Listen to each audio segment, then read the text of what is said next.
Kalau ada orang yang bilang misalnya, ngapain sih Tuhan katanya pengasih tapi kok menciptakan neraka? Sebetulnya jawabannya logis banget dan sederhana kan? Karena tanpa ada surga neraka tidak ada keadilan. Kemana larinya orang-orang yang berbuat jahat dan zalim kalau tidak ada neraka?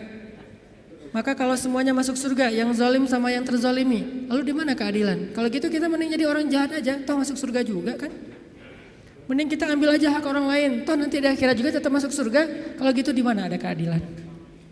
Keadilan Allah itu justru menciptakan surga dan neraka. Cuman pintu surga lebih banyak daripada pintu neraka. Dan Allah selalu memberikan peluang untuk selamat dari api neraka dengan cara mengampuni dosa. Allah Maha Adil. Allah gak mengatakan kalau udah cap neraka udah gak akan lagi berubah. Enggak. Kalau kamu buat dosa sekali gak akan diampuni, pasti masuk neraka. Enggak. Disitulah Maha Rahman. Selain Allah Adil, Allah juga Rahim, Rahman, Rauf, apalagi banyak sifat-sifat Halim. Allah menciptakan keadilan dengan adanya surga, adanya neraka. Tetapi Allah selain adil, Allah juga Maha Pengasih. Dengan apa? Kalau ada yang berbuat dosa, gak langsung dihukum sama Allah. Kita sering buat dosa, emangnya langsung dihukum? Enggak.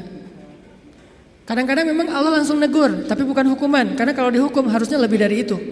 Kalau ditegur, karena kadang-kadang kita gak sadar dengan cara-cara yang baik. Allah kasih sedikit, ada cemeti sedikit biar kita dicambuk sedikit, ditoel dikit ya. Biar kita sadar. Supaya apa biar kita sadar? Biar dengan kesadaran itu kita menjadi lebih baik, lebih bermanfaat, lebih berkualitas hidupnya. Allah gak langsung menghukum kita. Kalau Allah mau menghukum kita dengan dosa kita, kayaknya kita gak ada yang berada di sini sekarang nih. Udah celaka dari dulu-dulu juga. Sekali kita minum, sekali kita narkoba, sekali kita berzina, sekali kita membunuh, sekali kita mengambil hak orang lain, udah langsung celaka. Kenapa masih bisa hidup? Kenapa masih bisa berada di masjid? Dan ini keistimewaan yang Allah kasih kepada kita. Orang yang sering nyakitin Allah masih diundang ke rumah Allah. Kan Allah baik banget tuh. Coba kita, ada yang sering nyakitin kita, mau diundang ke rumah kita? Di telepon aja kita reject terus, kalau perlu di blok, gak bisa nelpon lagi, unfollow segala macam, left group. Allah kita sakitin berkali-kali, kita cuekin, kita selingkuhin dalam bahasa kita mah ya. Gimana selingkuhin? Selingkuhin akidah. Kita bilang percaya sama Allah tapi kita jalan sama yang lain. Kita bilang inna sholati wa nusuki wa mahyaya wa mamati lillahi rabbil alamin. Itu kan sama aja kayak seorang cowok bilang ke cewek, aku gak bisa hidup tanpa kamu. Iya kamu, kan gitu. Inna sholati wa nusuki wa mahyaya wa mamati lillah, iya lillah gitu kan. Tapi kenyataannya kita merasa seolah-olah Allah gak lihat, kita jalan sama yang lain. Allah tahu? Tahu banget. Kalau perempuan mungkin gak tahu kita jalan sama yang lain.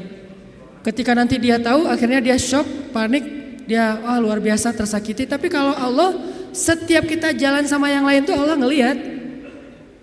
Kita dekat sama yang lain, ke Allahnya enggak. Lah, yang kasih rezeki kan saya. Kenapa kamu terima kasihnya ke dia? Yang memelihara kamu kan saya. Kenapa kamu baiknya ke dia? Kok saya enggak berbuat baik kepada hamba Allah? Allah senang. Tapi kenapa kepada Allah enggak? Ini agak-agak kurang fair nih. Ke makhluk yang gak berjasa kita jadi baik. Ke Allah yang maha berjasa kita cuek. Malah kita menuduh Allah dengan tuduhan-tuduhan yang gak pantas. Ngerasa Allah gak penting dalam hidup kita. Kalau Allah gak sabar, makanya Allah itu sabur.